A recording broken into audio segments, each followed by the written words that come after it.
যেমন ব্যান্ডেল শাখায় রেলে এরকম পরিষেবা নিয়ে সমস্যা তৈরি হয়েছে, যাত্রীরা খুব এদিকে শহর কলকাতাতেও যাত্রীদের, অফিস যাত্রীদের, সাধারণ যাত্রীদের তারাও যথেষ্ট সমস্যায় পড়ছেন। তার কারণ এক ক্যাব চালক সংগঠনের ধর্মঘট। দুটি সংগঠন এই ধর্মঘট চালু করেছেন। ভাড়া বৃদ্ধির দাবি রয়েছে তাদের।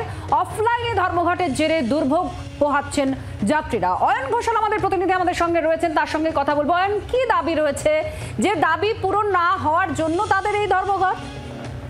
দীর্ঘদিন ধরে যাত্রীদের সঙ্গে এক ক্যাব চালকদের বচসা বাঁধছে এই কারণে যে অনেক সময় চালক এসি চালাতে চান না। চালক যাত্রীকে এই বুকিং এর সঙ্গে সঙ্গে অতিরিক্ত 30, 40, 50 টাকা পর্যন্ত চাইছেন। তার কারণ হচ্ছে এই সমস্ত এক ক্যাবের বেসিক ফেয়ার বাড়েনি।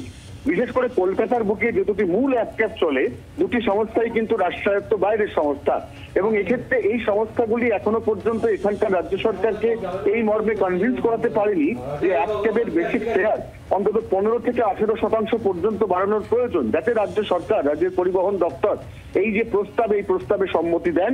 তাদের উপর চাপ তৈরি করতে এই মুহূর্তে অফলাইন ধর্মঘট চলছে, অর্থাৎ সমস্ত চালক তারা অফলাইন হয়ে বসে আছেন।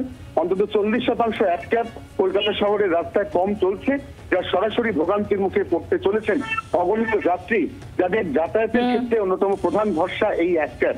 এবং এক্ষেত্রে আজকে বেলা 12টার সময় মৌলালী রামলীলা ময়দান থেকে ধর্মতলা পর্যন্ত এক ক্যাব সহ, অর্থাৎ গাড়ি সহ এক ক্যাব চালকদের একটি প্রতিবাদ বিক্ষোভ মিছিল করার কর্মসূচি দেওয়া হয়েছে।